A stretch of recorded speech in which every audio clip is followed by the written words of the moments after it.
राहुल गांधी साहब से आप रैंडमली एक बार ये पूछ लीजिए कि इंडी गठबंधन में जितने घटक दल हैं उनके नाम क्या हैं। वो 3 के बाद 4 के बाद उंगली पे गिन नहीं पाएंगे।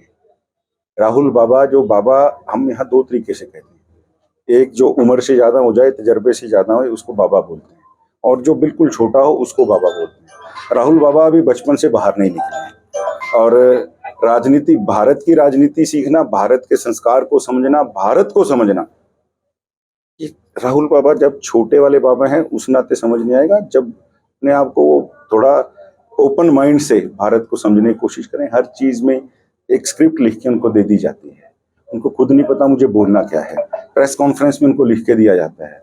आप एक नहीं 20 वीडियो आपको मिलेंगे, कहना कुछ चाहते हैं, बोल कुछ जाते हैं, looking London talking Tokyo.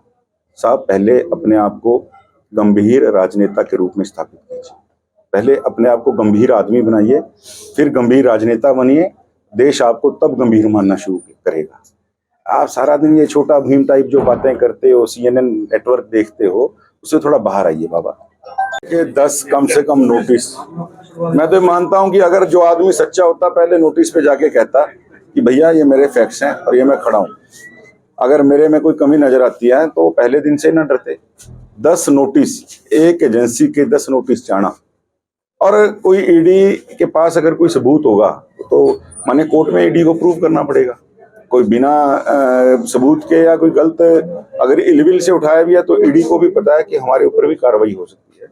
Kejriwal ji अपनी बेगुनाही के सबूत जुटाएं, अपनी बेगुनाही साबित करें।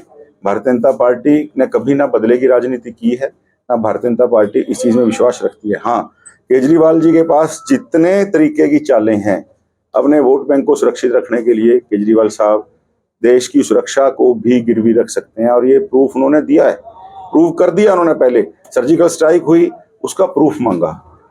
जिस राम को लेके वो काल्पनिक पात्र बताते थे, बाद में कहने लगे जब राम मंदिर बना कि मेरी नानी कहती थी कि राम होना चाहिए, और आज वो राम राम का नाम जपते हैं। इतनी अपनी बात से पलटते हैं।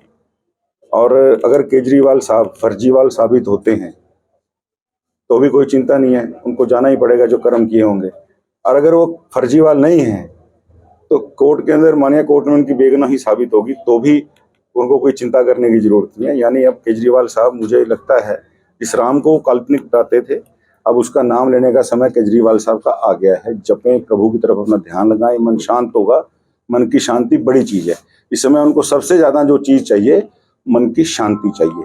सत्ता तो आती जाती रहती है, लेकिन मन की शांति मेरा मानना है उनको चाहिए, और प्रभु राम के चरणों में ध्यान लगाएं। प्रभु निश्चित रूप से उनके ऊपर कृपा